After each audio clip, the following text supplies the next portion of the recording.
Thank you sa suporta, no? Thank you to sa mga, ilan na ba ngayon? Almost 10,000 na pumirma ng manifesto. Ibig sabihin, hindi lang ako nag-iisa, ang dami nyo, no? Thank you, thank you. Maraming salamat sa inyo. Ngayon, may mga tanong. Ito na muna ayusin natin. Tapos na ba ako sa check out the playlist. Kung gusto niyo makilala ako, kung sino ako talaga, tingnan niyo yung playlist. Specifically, Pinoy Survivor Video 1 to 100 plus. Makita niyo yung buhay ko. Nagbablog ako, binablog yung buhay ko. Pumasok tong administrasyon na hindi tama yung ginagawa. Kaya ako sinasagot ko yung mga tanong-tanong ng mga survivor. Ayun, ito na tayo ngayon. Paano yan, Tsaka, panoorin yung interview ko kay Jojo, Ewan ko, hindi ko natanong ko ng channel yung kanya. Ililitaw yan. Tapos yung mga vlogger na iba, maraming salamat sa inyo na pinipick up nyo yung akin. Okay lang yan, walang copyright na infringement. Okay lang yan. Maraming salamat sa inyo. Maraming salamat kay General Macanas, Maki! Maraming salamat. Bok nang tawagan namin ngayon. Kasi pangit naman na yung general, magsishare sa kapitan, hindi mo matatanggal yon seniority kasi, gano'n, nauna akong pumasok. Lamang ako na 1,000 sa kanya, kasi 83 ako ang serial number ko, 808766. Siya, 095 yata something, o 98, no? Ewan ko, 95 yata. So, ayun, kaya ako sineser. Kahit ako umalis sa serbisyo, kapitan, ngayon, ang tinitin ngayon, kapitan ka lang. Iba sinasabi gano'n.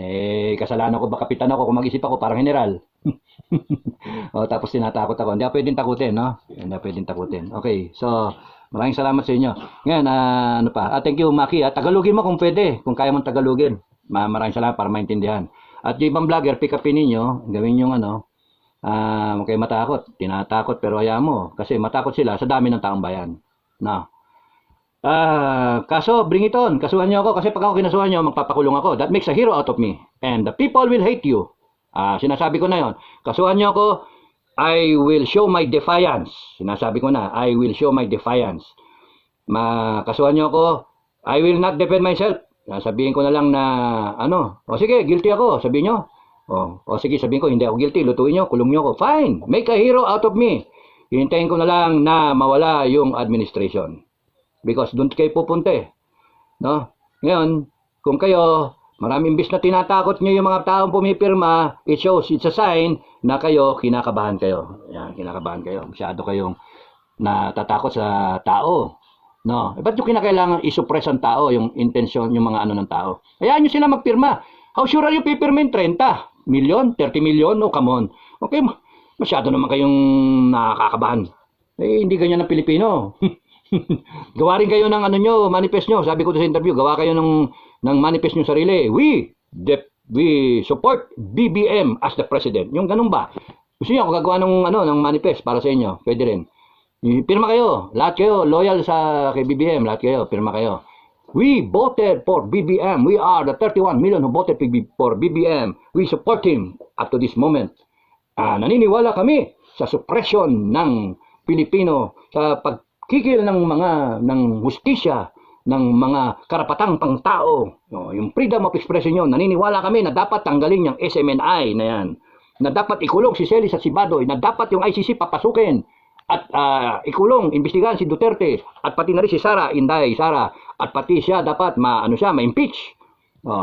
Naniniwala kami na dapat pananagutan ni Sara Duterte yung kanyang confidential funds. Pero yung sa Senado at sa Congress, wala kami pakialam doon. Wala kami pakialam. Pumirma kayo ng pumirma. Liquidate by certification. Basta kami, naniniwala kami kay BBM. Naniniwala kami na yung droga maglipa sa Pilipinas. Okay lang. Masaya kami na maging biktima yung mga anak namin. Yan, naniniwala kami dyan. Magsinghot kayong lahat ng cocaine. Naniniwala kami dyan. Diba? Naniniwala kami sa korupsyon. Yun, depirman nyo. So you're supporting the president. Ako hindi. I express my withdrawal of support. And along with some Filipino people here and abroad who are expressing their withdrawal of support. We are trying to rectify yung pagkakamali na binoto namin si BBM na kinakailangan ayusin namin to kasi future ng bansa ay nakataya So yun lang, okay? So gawa kayo ng sarili nyong manifesto. Huwag niyong pakialaman yung manifesto namin, hindi namin kayo pakikialaman sa manifesto nyo, di ba? Gusto nyo, bayaran nyo ang piso. Pro bono na lang, pro bono. Para gawa ko manifesto para sa inyo. No? Lalagay ko lahat yun, lahat na nangyayari. Naniniwala kami na dapat yung mga maingay, tanggalin ang mga Facebook account, ang mga kanyang social media account. Naniniwala kami dun. Supilin ang mga vlogger. Naniniwala kami na dapat may troll. Pagka may tumitira sa gobyerno, dapat bayaran yung mga troll at saka yung mga ibang vlogger para tapatan yung mga vlogger na nagkukwestiyon sa gobyerno. O, di ba?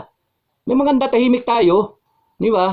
Kasi yung tatakutin nyo ang taong bayan, ay karapatan ng taong bayan, gagawin yung tanga, gagawin yung hindi na marunong na ang tao, gising na nga sovereign will, with the sovereign Filipino people. Inexplica ko na, huli na kayo. Inexplica ko na. Ayan na, gising ni tao. Na, sasabihin nyo ngayon, naniniwala kami na pwedeng gamitin ang batas para kikilin ang karapatan ng tao. Kita nyo? O, di ba? Naniniwala kayo. So, yun, suportahan nyo si BBM. Pakita nyo yung mga 31 million na bumoto. Wala na, di na 31 million yun, ha? Kasi kami sa pamilya, 10 na kami. O, mga kaibigan ko, 10 ulit, 20 na yung nabawas, ha? O ito, 10,000 yung pumirma na. O, yung kay General Macanas, may pumipirma pa. O yung iba. Kaya, delikado. Dahil dadami yan. Mababawas yung 31 million. Kaya ang suggestion ko, yung mga patay, pabangunin nyo. Yung mga patay, pabutuhin nyo, mapapirma nyo. Kunin nyo yung bangkay nila, lagyan nyo ng ballpen, ipirma nyo ganyan. Okay, so ganito. Merong mga hindi nakakapirma yung link. At saka kung sakaling tanggalin yung Facebook ko, ganito na lang mangyari. Ibablog ko ngayon yung manifesto. Explica ko kung kaya kong mag-explica. Self-understanding naman to, self-explanatory. At pagka nabasa nyo, isipin nyo, ito ba yung nararamdaman ko? Ito ba yung nangyayari? Tama ba si Kadado? No. Ako tinatakot ako, kapitan lang daw ako. Isipin mo yung kapitan, no? Kapitan. Sa general, natakot kayo. No, 200 na general. Kasama rin ako nakapirma dun supposed to be Ngayon, kung yung mga PMayor natakot kayo, tapos yung taong bayan, hindi kayo matakot? Ha? Ako, kukwestiyonin nyo, tatakutin nyo ako, tinatakot nyo yung taong bayan, pero kung titingnan nyo kayo, mga kababayan, ganun kababa ang pananaw sa inyo. Kung akong kapitan na may dinaanan ako sa buhay, ako'y nagsilbi isang kawal ng Pilipinas, no? Nagsilbi rin ako kahit papano. Natatakutin ako. How much more kayong maliliit na Pilipino? Wake up. Kayo, maliliit. Isipin nyo. Kung ano, farmer ako, driver lang ako. Natakot na nga ito dahil lalo na ako. Kaya nga ako nagmamanifesto para maintindihan ninyo. Hindi tama yung ginagawa, wala sa hulog yung gobyerno natin. Okay? So, mahirap mag-focus. Di bale, pasensya na. Basta yung idea, no? Okay, doon na tayo ngayon sa manifesto ng bayan. Doon tayo. Okay. So, pasmado kamay yung trigger finger ko, pasmado Okay. Screenshot ninyo, no? Screenshot ninyo. Para hawak-hawak nyo sa cellphone nyo. Lahat kayo, mga Pilipino. Screenshot nyo, tapos i-pass ninyo, i-share ninyo. Lagay nyo sa Facebook o whatever. Hindi na nakasama yung yung WeSign pero okay lang. Manifesto ng taong bayan. Yan. Doon tayo sa first na si Ferdinand Marcos Jr., si BBM government has taken the path of oppression, suppression of truth, justice, our basic rights, and our freedom of expression. Ang gobyerno ni Pangulong Marcos, BBM, ay tumahak ng landas ng opresyon. Anong Tagalog na opresyon? Anyone? Anong Tagalog? Hindi nyo alam? Okay. Suppression of truth. Harang sa katotohanan. Okay. Sa hustisya at sa ating mga basic rights, mga karapatang pantao. Our freedom of expression, ang ating yung pagsalita, no? Okay. His government cultivates a culture of corruption, deception, coercion, and colludes with enemies of the state. Ang kanyang gobyerno ay nagtatanim ng kultura ng korupsyon, yung pagnanakaw, deception, pandilin lang, coercion, pananakot, and colludes with the enemies of the state at nakikipagsiping sa mga kalaban ng gobyerno. Hindi lang yung CPP, NP, NDF at pati na rin sa mga drug lords, sa mga smuggler. Dinami ko na lahat. His government officials use existing laws to protect themselves from prosecution, to enrich themselves, or to sow fear amongst our citizens. Yun ang ginagawa ngayon. Nananakot na sila. Huwag kayong pumirma kasi tatakutin kayo. Magkakaroon kayo ng kaso. Di kulong nila ang buong 32 million. No, hindi naman. Ginagamit na nila ang batas para takutin tayo. Ginagamit nila yung batas para hindi sila makasuhan. Yung mga nagnanakaw, yung mga pumipirma, o di ba? So kinukulumbit nila yung pera. Yung mga nangyayari do sa loto, ano ba yun? Totoo ba yun? Kaya nga ang hirap yung mga kinokorap, yung mga binayaran para magkaroon ng desisyon para ang SMNI ay makansela yung programa. So nangyayari na, hindi yung coming soon, hindi, happening now. We strongly believe that our democratic processes and the future of our country is in peril. Naniniwala kami na ang proseso natin ng demokrasya at ang kinabukasan ng ating bansa, pati ng mga anak natin, ay nagdedelikado, ay napupunta sa alanganin. Yung ganun ba? We the people proclaim is incompetence, greed, decadence, indolence, and cruelty. No, yun. Kami mga taong bayan ay sinasabi at isinisigaw ang kanilang incompetence. Hindi sila mahusay magsilbi sa gobyerno, sa mga taong bayan. Mga sakim sila. Mga decadences, yung maggarbo masyado, gastos, party, kaliwa, kanan. Naghihirap ang bansa. Sige pa rin kayo, gastos, budget taas. Meron pa kayong mga travel allowance. May mga bonus pa kayo. So, sinasabi namin sa inyo, wala, deadma kayo. Indolence, tatamad-tamad kayo. And cruelty. Sipin nyo yung Facebook account ng mga kasama natin, tinitira ninyo, tatakutin nyo kami. Kayo yung mga masasama. Abuso kayo. Mga wala kayong pagmamahal sa taong bayan. Kitang-kita yon. Okay, punta tayo dito sa kabila na. We have demanded that our rights be protected. Hiningi namin, protektahan nyo kami, pero hindi kayo sumusupil sa amin. Our grievances redress. Sagutin nyo yung mga tanong namin that they put an end to the oppression and wanton profligacy through regular and open accounting of government expenditures and transparency in all transactions. Kita nyo yung gusto lang namin ma-account yung pera wala, tinatago nyo deadma kayo Gusto lang namin, yan. Gusto namin, sagutin nyo lang kami. Pero wala Kinikigil nyo yung aming karapatan na magsalita When they refuse to listen, instead meet our reasonable naman tayo, and just demands. Di naman natin hinihingi na bigyan tayo lahat ng pera. Hindi naman natin hinihingi na yung mga imposible. Sinasabi lang natin yung ating hinanaing at humihingi tayo ng reaksyon. Pero ang sagot din nyo, nasaan ang Pangulo? Lumulubog ang barko, nawawala kayo. Yun lang. Tapos arugante kayo at abusado sa inyong kapangyarihan na kami ang nagbigay. Tandaan niyo na nakalimutan nyo kami nagbigay We hope when hopelessness and helplessness prevail over the shameless betrayal of our government officials, we have no recourse but to exercise our sovereign will. Pagka wala na kaming, ang pakiramdam namin ay wala nang katorya-torya, wala nang kapag-asa, wala nang tutulong sa amin. Kasi yung gobyerno mismo ang sumisupil sa amin. Yung gobyerno mismo na dapat dedepensa para sa aming karapatan at sa aming mga ang sasagot sa aming hinanaing, ay siya pang maglalagay sa amin sa alanganin at sa panganib. At siya pang tatakot sa amin. Wala na kaming magagawa kundi ipakita ang aming karapatan, ang aming sovereign will, ang aming kagustuhan. Maliwalag. That we, the Filipino people, effective immediately, sa madaling panahon, kaming mga nakapirma, withdraw support for President Ferdinand Marcos Jr. The betrayal of public trust, dahil sa nawalan ng kami ng tiwala sa iyo, Ginoong BBM, kaya kami nag-withdraw ng support. Kaya wag nyo kaming sasalubungin, kayong mga loyal, kayong mga pro-BBM, gumawa kayo ng manifesto ng sarili niyo kasi ito yung manifesto ko, manifesto namin ng taong bayan. And we recognize BP Inday Sara Zimmerman. Di ba obvious, sino ba ang Vice President? Pati ba yan tatanungin ninyo? Pati ba yan harangin ninyo? Vice President nga si Inday, binoto nga siya, 32 million na boto Ayaw na namin kay Marcos, sinong gusto namin? Siyempre, wala, no choice kami. No choice. Si Sara magiging presidente namin, siya yung Vice Presidente. By way of succession, pursuant to Section 8, Article 7 of the 1987 Constitution. Isa pang malayo. Tapos noon, sa ilalim, we sign. Okay? Ngayon, pinapasok niyo yung Facebook account ko, yung mga link na nilagay, kung hindi kayo makapasok at mahirap at hindi tetchy ang iba sa inyo, Ito, screenshot ninyo sa cellphone. Screenshot, lahat siguro may cellphone.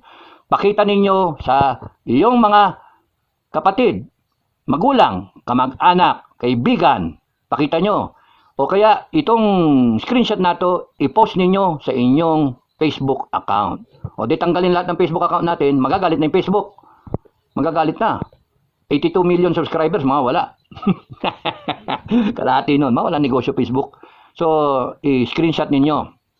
Okay, screenshot. Yan. Share. Para kung napag-usapan ninyo, kung nasa loob kayo ng isang sasakyan, nasa taxi kayo, nasa ano kayo, yung napag-usapan yung manifesto, wala ako, hindi ko alam yung manifesto. Pwede nyo ilabas at ipakita. Ito sa cellphone ko. Ano cellphone number mo? Pasa ko sa'yo. And then, ang next na gagawin, kung kayo, naniniwala kayo sa sinasabi ko, no? Kung naniniwala kayo, ito ang dapat nyong gawin. Ito, yan. I-text ninyo yung inyong pangalan dyan sa number na yan. I-text ninyo dyan sa number na yan. Na, ibig sabihin, pag tinext nyo yung pangalan ninyo at yung mga kasama nyo sa pamilya na pwede, yung pangalan, edad, at yung general location. Hindi na mahalaga yung, yung exact address, no? Kasi may cellphone number naman makukontak kayo. Para for proof of life. Kasi baka bangka yung bumuboto So, ayan ang yung isa kay Makanas, kay Bok Makanas, isa sa akin. Okay? Text nyo lang, ibig sabihin, bumoto kayo. Yun yung sa loobin ninyo. And you be counted dun sa mga nagsasabi at tumatayo na i-express ang kanilang karapatan na sabihin ang gusto nilang sabihin.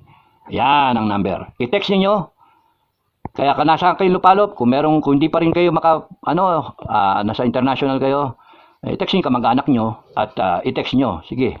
Pangalan. Buong pangalan. Tapos edad. Para alam ko na hindi kayo batang musmos. Bata na musmos. O, edad. Para alam ko, senior kayo. Pupupuin ko kayo. O kaya yung mga, basta 18 pataas. Botante. Tapos general location. Abra. O kaya Mountain Province. O kaya Alberta, Canada. O kaya California, USA. O kaya Saudi. Diba? Thailand. Sabihin nyo kung saan kayo.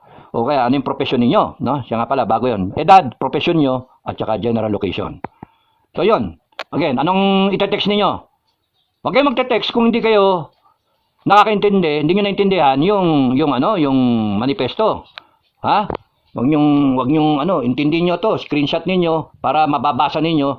At panoorin nyo si Makanas at yung ibang vlogger na tatagalugin nila. Mas magaling sila sa akin Tagalugin nila. No. Para maintindihan ninyo. Okay, pirma ng pirma na, hindi nyo naintindihan.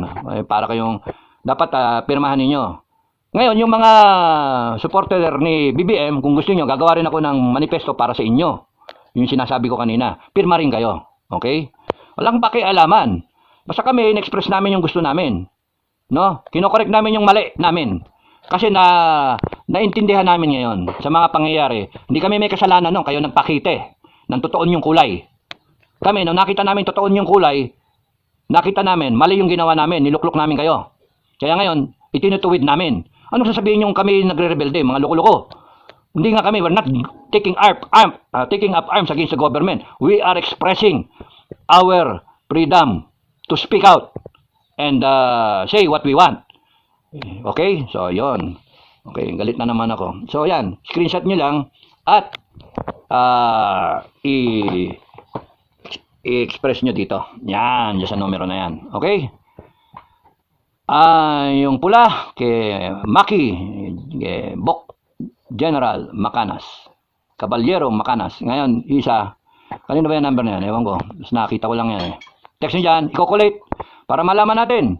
Ngayon, 10,000 yung nakapirma doon sa change.org. Yung gusto pumirma doon sa change.org, sige, pirma lang kayo doon kung yung techi kayo. Pero yung mga kababayan na hindi techi, sige, dito na lang kayo dumaan. Basta basahin nyo yung manifesto, naintindihan ninyo. At kung sa tingin ninyo, sa loobin ninyo, yung mga pinagsasabi ko, ay pirma kayo. Padala nyo dito sa cellphone at pangalan, and then edad, at yung occupation ninyo, OFW, o kaya farmer, o kaya driver, o whatever. And then, yung general location ninyo. Kita nyo, general location. General na rin kayo. Pumipirma kayo, general location. Di ba? Tingnan nyo mga kaibigan, hindi sila Hindi nila pinansin yung mga pumirma doon sa mga general, mga mayor sa manifesto. Hindi sila natakot. Hindi nila tinitira. Natakot kasi sila. Ngayon, babanatan niya, ilan yung tao ko? Wala akong tao. Wala akong tao. Pero ang kasama ko, taong bayan. Doon kayo matakot. Huwag kayo matakot doon sa tao na may sundalo, na retired, na may mga armas. Hindi yan. Tahimik lang sila. Sila'y Pilipino rin. Sila'y mga civilian din. May hinanaing din sila. Kaya, tumahimik lang kayo at tignan ninyo, panoorin nyo. Ngayon, kung wala naman natutulog sa pansitan yung iba, walang pakialam, di wala. Di panalo si BBM. He will finish his term by 2028. Di ba? O di ba, anong kaganda nun? Tahimik. Tahimik. Hindi yung magpapatayan tayo pare-pares na Pilipino. Mali yun. Kaya nga, ang advice ko sa armed forces, you stay intact. You do not do anything foolish. Hintayin na lang natin yung developments and then kayong bahala sa mga Pilipino. Depensahan ninyo mga Pilipino. O, di ba? So, iwasan nyo rin magkagulo. Okay? So, yun lang ang akin panalangin at panawagan sa inyo. At maraming salamat sa inyong lahat. Nawala na yung aking wala na. Ayan, huling tingin. Manifesto ng taong bayan para sagipin ang inang bayan. Hindi ako makakapayag na may issue sa droga ang presidente. Merong question ako doon, hindi pwede talaga yon. May issue sa korupsyon, sa CPP-NPA, nakikipag-alyansa kayo, nakikipag-ceasefire kayo. May issue doon sa ICC, may issue sa mga Duterte, sa mga supporter ng Duterte, may issue doon sa mga social SOCMED accounts na binubura ninyo. Mali lahat yon. Sagutin nyo ang taong bayan. Sagutin nyo. Napakasimple ng tanong ng mga taong bayan. Be responsive dun sa taong bayan. Kaya nga, hinihintay kita, BBM Hinihintay kita Kasi, kaya kita binoto Dahil sa alam ko na hindi mo sisirain ang pangalan ng Marcos. Bagkus you will redeem the name of Marcos. You will redeem. You will do better than your father. Yun expectation. Kasi anong ginagawa mo? Wala No, hindi ka sumasagot Hinahayaan mong sagutin ang taong bayan ng kung sino man na tumatayo sa posisyon mo. Kaya pangit. Pangit, no? Sige, hanggang doon na lang ako. Maraming salamat sa inyong lahat. I hope na you pray for the country and you speak up for the country. Mahalin natin ang Pilipinas. And hopefully, we will be guided by God.